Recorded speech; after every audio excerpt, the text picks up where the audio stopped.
How is AI changing the real estate landscape? How is it working with helping agents keep up with their past clients, cultivate relationships with leads? We're going to go over all that and more in this episode of the Realty Hack Podcast. All right, Ryan, we got you here on in my office at Spyglass Realty, and I'm here with Ryan Netter, and you're a customer success manager at Ylopo, correct? I guess that's what you call me. a jack of all trades, I would say. Yeah, well, and one of the reasons we had you here is because you seem to have know a lot about the what's going on at Ylopo, and that combined with the fact that you've been my customer success manager for a number of years now, and that you came into Ylopo. Ylopo, for those who don't know, that's a service that we use that it's a technology service. They provide PPC leads, they do retargeting, and then they've got a technology that we feel is essential for our agents with AI, chatbots, and outgoing AI. But what I was going to say is that you come from the real estate world. Yes, I do. Tell us a little bit about your history. Yeah.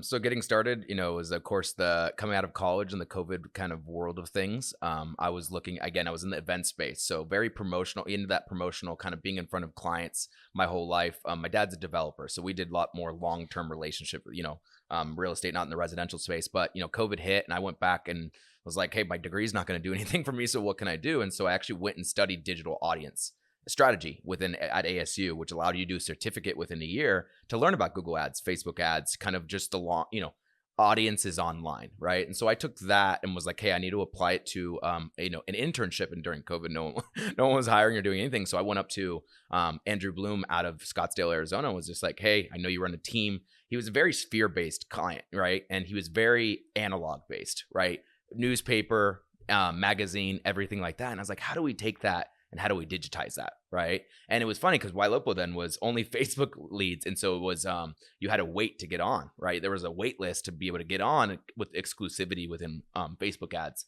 So came onto that team and just started learning and it's like. And what was your job? I was just pretty much like a digital audience strategy. Okay, and you're marketing with the real estate team. Exactly. Coming in and kind of just looking at their, different systems and was like, okay, so what are you using as a CRM? They moved like 9 different CRMs. So you started realizing there's the number one issue people deal with, right? And then started building this all from scratch, though, in a way, like building a WordPress site, doing all this stuff. And then I was like, what am I doing? And I came into these products like Ylopo and Follow Up Boss and was like, why are we reinventing the wheel? Why am I hiring 5 people from ASU to come work as, part-timers to build this website when it's already, the core is there? Now, how do we just optimize it? Yeah.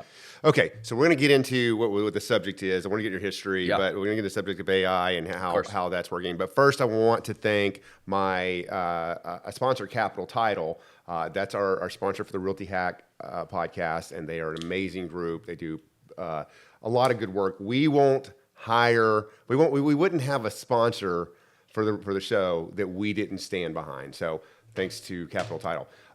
Getting back to AI. Okay, so, gosh, it's got to be the most overused word, right? You got to come out with something new soon. Yeah, right.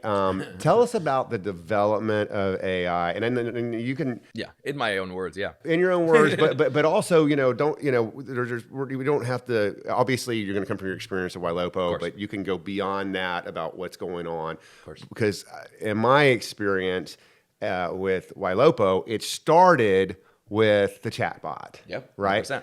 What else? For those who aren't using this product and that aren't familiar, what are the cool things that AI has done in the last year and a half that you guys are using for, or maybe other people are using it for? So away from chatbot and then away from kind of just a basic long language model where it didn't understand emotions. Yeah. The last year and a half ago, of course, coming out with ChatGPT, have been able to plug into that. And now, not just based on the long language models, you can send out initial text, 1, 2, but now when somebody responds, instead of that person coming back and saying, they said, my grandfather passed away last week, right? Or I don't want to talk about that right now. AI used to, as a long language model, like, congratulations, like, because it was just celebrating anything, right? Now with the AI component, now it can become more human-like, right? I apologize for what you're going through. Are you still looking to buy a home though, right? Yeah. Because I understand the situation, but I know you still need to live your life, Yeah. right? And so that's what's written. Yeah, because they're not programmed to give up, right? But they are programmed now to show empathy. Empathy, right? Yeah. And constantly, I think everybody's like, show empathy. Do they continue to keep having the conversation? The thing about AI that's incredible that I've been studying on is that the more human-like I think that we will have to get with AI, right? No, understanding the relationship is that much more important because it gets rid of those, all those objections to the side, and it says, hey, we don't have to worry about that. We don't have to worry about that. The relationship's right here. Yeah. Right. And so it's constantly not going to keep having conversations that hopefully the consumer now loves that AI or the assistant. And it's like, I want the assistant to show me a house. And you're like, I apologize. That's not somebody that can show you a house. Yeah, right. Yeah. Right. So talk about voice AI. Yeah. And so then the fruition of the voice AI, right? We came out with it. And again, look at all these different models, guys. There's a lot of people ripping off this space. And what I don't mean ripping off, it means they're coming in and they have an AI model, but it doesn't speak potentially to real estate, right? So we saw that last year. If you guys saw a couple pieces on like Instagram and Reels, there was just like this AI, you could ask it something and it's like, make me a social studies, paper from 4th grade. And then it would start like talking about something random. So we focused on residential real estate. So the voice, what we did is brought up a new product that it could call new one-to-one consent leads, right? That us at Ylopo were generating pay-per-click leads so that we could talk to those leads for 90 days, 14 calls for 90 days just to start right now. And that's what you've been running as the start for this past 9 months now, I think. Okay, got you. Yeah. I got you. And so making outbound calls. Outbound calls. Yeah. And striking up conversations. And obviously there's a learning curve. It doesn't start out perfect. Oh my gosh. Yeah. The learning curve to go through that with the engineers has been incredible. And you don't even think about some of those small things, latency, the talking over the client, all those different kinds of things. I will tell you what I've been able to see with our AI is that we're almost human-like latency, right? Where I think a lot of people are like, are you answering the call and going, what, like throwing up over each other? Yeah. This is pretty dang smooth because what we found out is those words that you're trying to capture within the conversation. When someone says something, now AI is going, okay, sounds good. Like, gotcha. Yeah. Right. And it's just, check in. Check in. Yeah. Next one. Right. And then again, like I said, it's not staying on the phone to build that relationship. It's going, I got your circumstance. Let me transfer you. Right. Yep. That's the goal is, to get to a human. Yeah, exactly. And I think the gray area space right now, Ryan, with AI, being a year and a half into it, is everybody's like, just doesn't work. It's like at some point, we're trying to make that gray area of humans being used to this experience. Yeah. We're used to it at Walgreens, but how many times do we still get pissed off with it? Yeah. Right? Grandma comes back and is like, is there a real person on the other end? You'll get there, maybe. Yeah. Right? So what are some so besides, the chat bot and look, just for those that don't know, like I have seen so many conversations where the consumer does not know that they're texting with a chat bot, right? Yep. Chat bot. And also for people to understand is that what you guys are doing and what everyone that's doing this correctly is doing, these aren't people that have not in some way signed a terms of use. Yep. In other words, the chat bot doesn't go text people that haven't signed in. Of course. And kind of ton of use that says you may get a text from someone. Yep. So this isn't like spamming. One-to-one consent. Yep. 100%. They have some kind of consent. Now we all know. I mean, how many times a day do you sign a terms of use when something without looking at it? And it's really interesting to actually look at a lot of these AI models that we find out is that even based on source now, we can call or text a lot of lead sources because I think the thing in the beginning is that a lot of people get scared is AI going to start sounding like Ryan that we can't depict the difference if Ryan's calling us? Yeah. And I think that was a big way that it is going and it's going to go. But now again, you have to be out there up front with the regulations to say, I am a digital assistant. That's right. And so for people that don't know, if you get a call saying, hey, I'm the digital assistant. Yeah. And you're like, well, you sound so real. And it's like, well, but sometimes people might not even know a digital assistant. No, that means of course. AI bot. We live around that so much, you and I. And of course, it's like our minds go to that. But most of the time you wouldn't be there. What are some other ways that the real estate industry, your company and other ways are adopting practices for AI? Yeah. So I think the first thing that I like to talk about on a lead generation company is just what Google's doing. I mean, what's incredible is I talked with our digital marketing strategy specialist last week, and I'm like, what do you got to keep up on? He's like, Ryan, it used to be in like 6 months increments that Google or a year, they would come out and be like, these are all the changes we made, right? Yeah. Now it's like every month there's a new change to say, we got to now start calibrating for this or, competing for this. And it means AI is writing more of these campaigns to be able to find more and more consumers that may be interested in real estate, right? And to look at, not to go off pace, right? But to look at these tech companies and the race to tech, right? Or race to AI, who's going to be the first one? ChatGPT just came out with their new computer. Right. It's a small, and are they going to get into Apple space? Right. And they want everybody to start using their product and being in that space. So I think Google's trying to be this one going, I think we're going to have a lot of different players. Let's be doing this quickly. And so we're using a lot of AI to find more and more metrics that we can find more people that are interested in real estate instead of, bringing our clients and going, hey, Ryan, spend $1,200. You might get this amount and you might have to spend this much, but it's like, at least AI might get a little bit more of a higher qualified lead for you. But then again, you have AI reaching out, so you're not having to do so much mundane call, text, email kind of cadences within yourself. Yeah, I'm a part of a really good newsletter that comes out, I think daily. It's about, the different things of AI. And the one I got this morning was, Gemini is owned by Google. That's their but they said that, if there's a how-to YouTube video, okay, and you can go, I don't know if you have to pay for Gemini or not. I actually pay for Gemini, but in order for this to work, right? Yeah, got you. So you can take that URL from YouTube and then put something like /Gemini, whatever, and then it will turn that into a written tutorial. I haven't checked it out yet, but this is amazing. Having that newsletter, by the way, if anybody is interested in that newsletter, I can get you signed up on it. Yeah, get me on it. Yeah, email me, Ryan@spyglassrealty.com. Okay. But that's one of the things.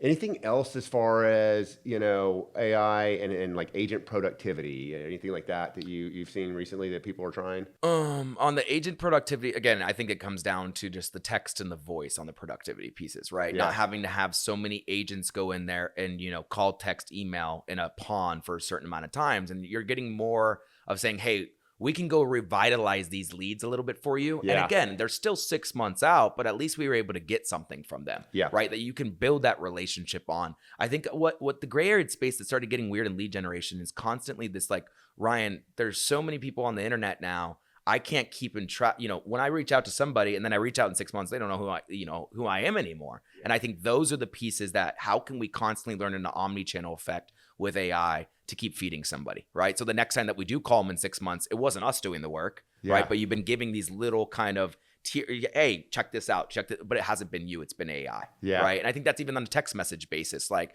with Raya, now AI text, right? She's now going back in and have you checked out this, listing that I thought you would be interested in, right? Over time, how can you start sending a blog? I know you're a seller and you might be interested in looking at how to prepare your house to be ready to sell. Yeah, so like we have a library of blogs for different situations. Yes. That's a great idea, right? So, training the AI, to pick up a conversation and say, oh, I thought you're buying and selling at the same time. Here's our blog on that. Another one is, Follow Up Boss. This has been out for a while, but the calls can be recorded in Follow Up Boss and it's transcribed. The recent update, not super recent, but a little bit, is where they actually puts out bullet points of the conversation as well as potential action plans for the agent. Yep. And I find that's really amazing because used to, before that came out, I'd use the recording and had to listen to the recording to see what happened in that conversation. Now it's all bulleted out for you. Yeah, it's incredible. Yeah. Have you seen, we recently adopted Real Brokerage as our back-end system. Yep. And have you seen their No, I've heard of it. Yeah, it's Reason. So that's their platform that they own, but they've got this AI assistant called Leo. Nice. And it's you can pull up contracts with it. You can I think you haven't looked at it yet, but I think you can say, hey, make me a social media kit for 123 Main Street. Also, it will look at you upload a contract and it'll tell you what's missing. If there's hey, there's initials missing on page 5, or if this was done incorrectly. That's another great use case for AI. Yeah.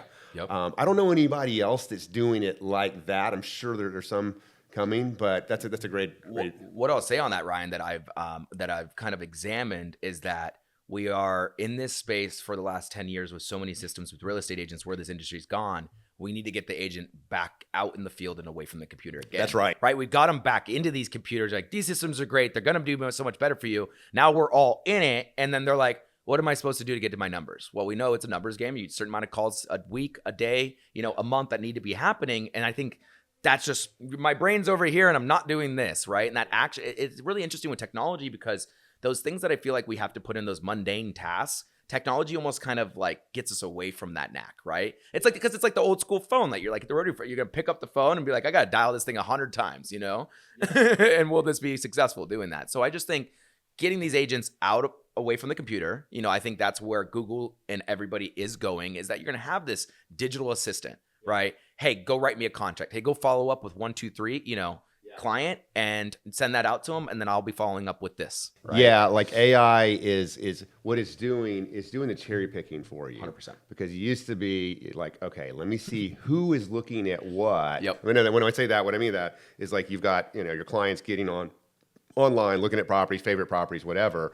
And you used to have to like go through that and say, oh, this person hearted that property. Yeah, there you go. Exactly. Right. Yep. Now AI is saying, these are the people that hearted that people. property. These are the people that shared it with their loved ones. Yep. And that makes it the job of a real estate agent much more efficient if they use it properly. 100%. And I think we need to look at those cues that you're saying. If somebody's liking and doing all these things, but they're like, Ryan, they're not talking to me. There's something more juicy there than the person kind of throwing up all the time. Right. Yeah. And maybe there's a higher price point to there, a little bit more of a luxurious buyer that's like, I'm not just unleashing to anybody. Yeah. Right. I think the thing on this space, Ryan, though, to stay here is that the second thing that's come on with AI voice is this big, Ryan, I've been generating leads, you too, for several years. Can we go back and call them now? Right. So it's not being generated new lead, right? You're not going on a website generating and now they're giving you a call and being like, I'm getting calls from 15 clients, customers. Now it's, hey, even if you did a Zillow lead or a Z buyer, right, on a different site and you brought it in, now Ryan's been trying for 10 years to bring that that lead to life. Yeah. We can now go call back to it.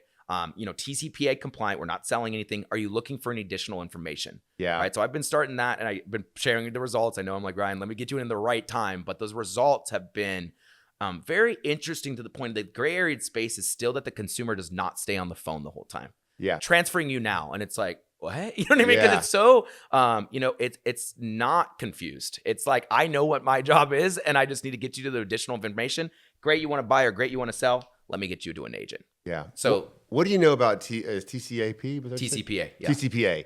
So explain how the nuances of how that conversation goes when it's not compliant versus compliant. Yeah.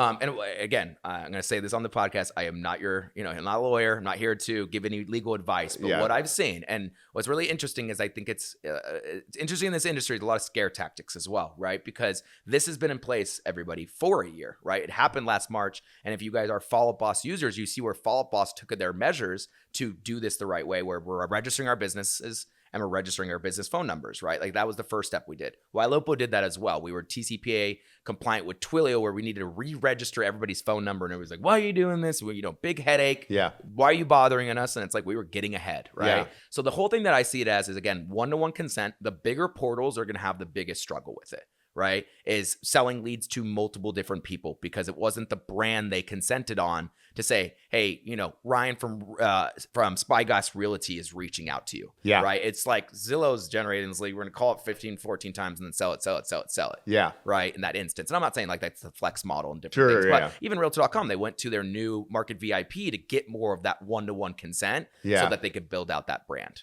Right. Uh-huh. So that's what market. So it's really interesting. So what I've seen it as, and the only thing I think it's damn it is that if they're coming on, all you need to worry about is trying to get them back onto your website.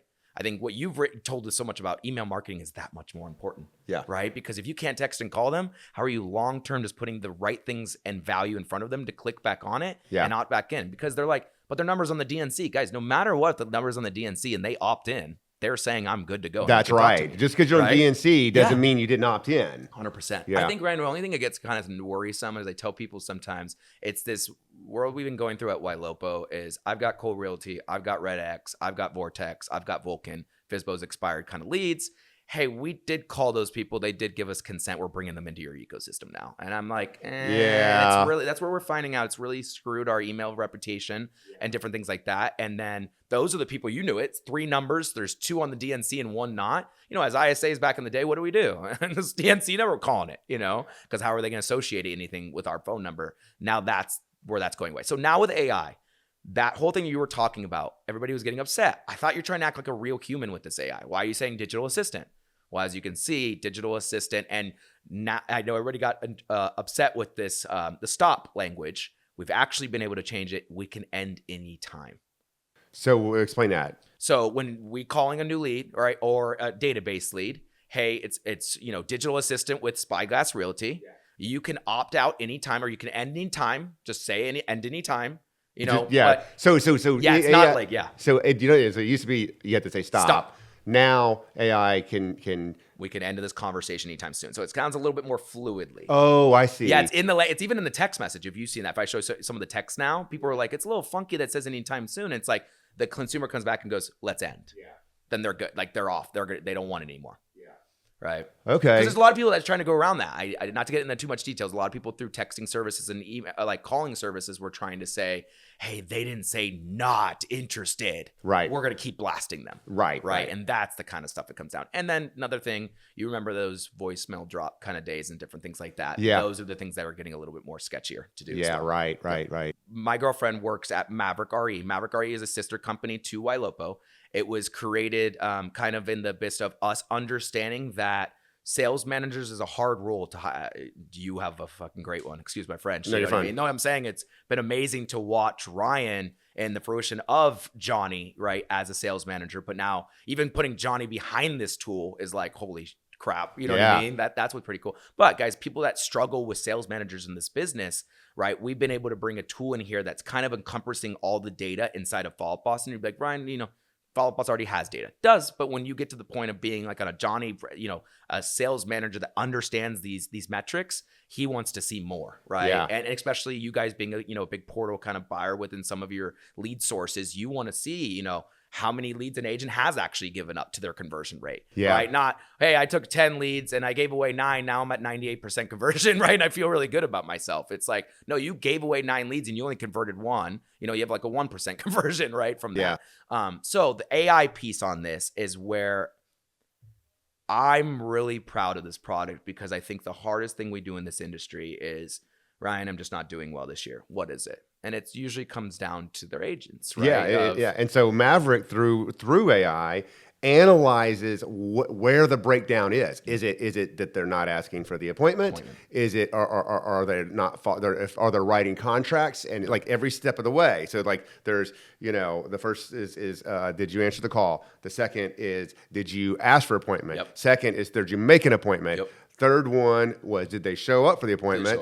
Then the next one is, are you writing contracts? And then what percentage of the contracts you're writing are actually ended up contracted and then finally closed? 100%. That's the sales process. That's it. So what Maverick does is a lot what Zillow has already had been measuring this for years. And the other part of it with that Maverick does is it does, when we train an agent on what to do, what to ask for, all the different steps, they can call one of 3 numbers. Yep. One is a buyer, one is a seller, one is a sell buy. Yep. And the AI they can do role play with the AI, and it will grade that conversation, which I think is beautiful. It's amazing because, when you're an agent and you're trained on this stuff, even role playing with other people, that it's tough, right? Yeah. So you get to have these conversations with AI and feel a little bit more comfortable, and that'll make you more comfortable when you're actually, in the field, so to speak, when you're making the calls. Yeah. The other thing it does is we'll look at not just that phone number, but like I looked at one yesterday for an agent and found out all the objections he's hearing. It looked at the agents. I think it looked at like 20% of the agent's phone calls, and these are the objections. So you can coach on that. And it's creating the cloud, right, where you're seeing those words and certain things. And certain plug for Barry Jenkins here, but Ryan, is that I feel like a lot in your company with this AI piece is moving your middle line. Yeah. Right. It's because you understand the top guys and you understand, sometimes the bottom guys, they're just going to weed themselves out. But that middle line is going, how do I just make that person take their at bats every single day? right? And I feel like that's where we failed people, is like you're yelling at them that they didn't do this stuff, we didn't convert this, and you didn't know what to say, but we haven't even given them the opportunity or the tools to kind of do this kind of stuff consistently. Well, right, because some person may be really good at asking for the appointment, right? But they when they go to the contract, when their stats might not be good at asking if they want to write a contract. Yep. So you can define, like, okay, the thing is, like, is this person a closer or not? That's bullshit, right?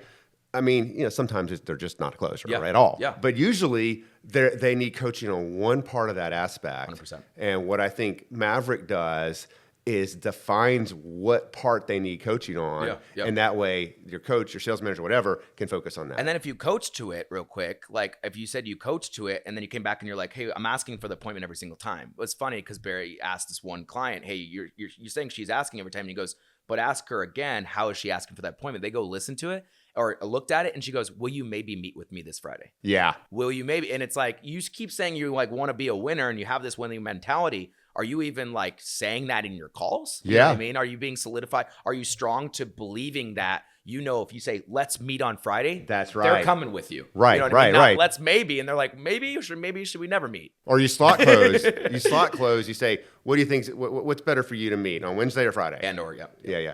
So, okay. First of all, you guys are going to Charleston. There's a Ylopo conference in Charleston. End of April in Charleston, South Carolina. I just found out about this yesterday. So is this open for... Sorry for not letting you know. Yeah, I know. Right?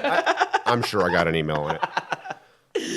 But is this open for mostly Ylopo people, but you do invite other people? Yeah, we do. I mean, again, we have people on the horizon that, are getting signed up for, interested in this product, and they just feel like, hey, let's see it in person and meet some people. We're open arms here at Ylopo. But yeah, always Ylopo customers. Like I said, Howard's always in the lab, right? Yeah. We're opening our computers, we're getting in and understanding, Ylopo is a big suite of a product. And so I think it's very important to show everybody through multiple different panels that we have. Yeah. Well, I'm going to try and be there. And I also want to thank you guys, Ylopo, for being a sponsor for the Realty Hack Summit. Of course. We're so excited to come back. Shout out to Lamakia. I can't wait to hear that fire on stage. Yeah, me too. Well, if people want to get in touch with you or Ylopo, or they're interested in the product, where do they go? Yeah. Ylopo.com and MaverickRE.com, and then rnetter, NETER at Ylopo.com. If you guys have any questions, I would love to meet with you as well. Cool. Awesome, man. Thanks so much. Appreciate you.